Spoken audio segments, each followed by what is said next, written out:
Assalamualaikum warahmatullahi wabarakatuh. Halo semuanya, perkenalkan saya Zahra Evania Sofa. Saya mahasiswi Perbankan Syariah UIN Sunan Kalijaga, Yogyakarta. Kali ini saya akan menyampaikan materi mengenai ISO 56001 untuk mata kuliah Manajemen Inovasi dan Teknologi. Yang pertama, saya akan menjelaskan mengenai prinsip sistem manajemen inovasi. Yang pertama yaitu realisasi nilai, yaitu memberikan manfaat dari peluang dan mewujudkan nilainya. Yang kedua ada pemimpin yang fokus pada masa depan, mengembangkan pemimpin yang visioner dan inspiratif dengan pandangan ke depan. Yang selanjutnya ada arah strategis, yaitu menjelaskan inovasi dengan misi dan dengan visi dan misi yang terorganisir. Selanjutnya ada budaya, memupuk nilai-nilai keyakinan dan perilaku bersama. Dan yang selanjutnya ada manfaat wawasan, memanfaatkan pengetahuan untuk menciptakan keunggulan kompetitif. Yang selanjutnya ada mengelola ketidakpastian, merangkul kebangkitan dan ambisiusitas sebagai peluang.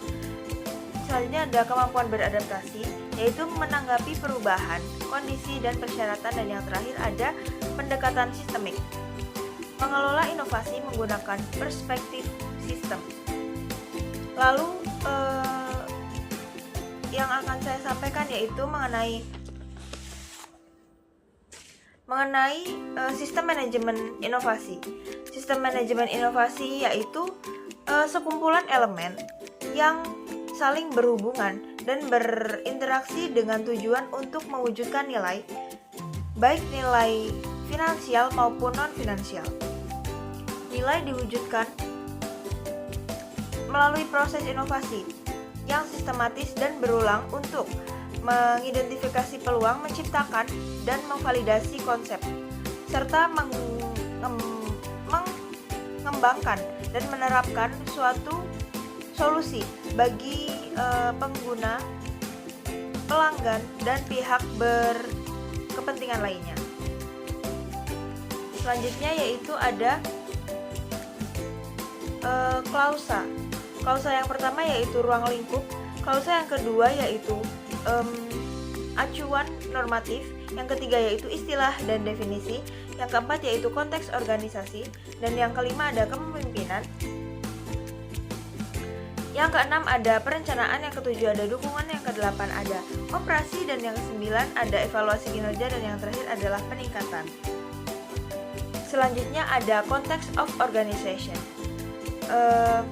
Konteks ini terisi tentang organisasi menentukan yang pertama yaitu isu-isu eksternal dan isu-isu internal yang relevan dengan tujuan organisasi, serta yang mempengaruhi kemampuan untuk mencapai hasil yang diinginkan dari sistem manajemen inovasinya. Apakah perubahan iklim merupakan isu yang relevan? Dan yang terakhir adalah area-area peluang untuk potensi perwujudan nilai. Selanjutnya ada understanding the organization. Organisasi harus menentukan. Yang pertama harus ditentukan adalah pihak-pihak yang berkepentingan internal dan eksternal, baik yang saat ini ada maupun yang potensial yang relevan dengan area peluang dan sistem manajemen inovasi. Yang kedua ada kebutuhan, harapan, dan persyaratan yang relevan baik yang saat ini ada maupun yang diantisipasi dari pihak-pihak berkepentingan tersebut.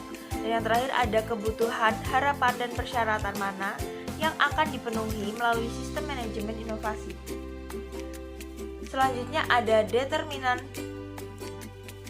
the scope. Innovation intent. Organisasi harus menetapkan maksud inovasinya dengan mempertimbangkan area-area peluang serta kebutuhan, harapan, dan persyaratan pihak-pihak berkepentingan. Maksud inovasi tersebut harus tersedia sebagai informasi rekomendasi. Selanjutnya ada scope of the innovation management system. Organisasi harus menetapkan batasan dan menerapkan sistem manajemen inovasi untuk menentukan ruang lingkupnya. Selanjutnya ada Innovation Management System. Organisasi wajib menetapkan, mengimplementasikan, memelihara, dan secara berkelanjutan meningkatkan sistem manajemen inovasi yang mencakup proses-proses serta elemen-elemen lain dari sistem manajemen beserta interaksinya, sesuai dengan persyaratan yang ditetapkan dalam dokumen. Selanjutnya ada leadership atau kepemimpinan, yaitu berisi tentang leadership and commitment. Dan selanjutnya ada berisi tentang innovation policy, lalu ada innovation strategis, ada budaya inovasi, dan yang terakhir adalah peran, tanggung jawab, dan wewenang. Sekian materi yang dapat saya sampaikan. Terima kasih. Wassalamualaikum warahmatullahi wabarakatuh.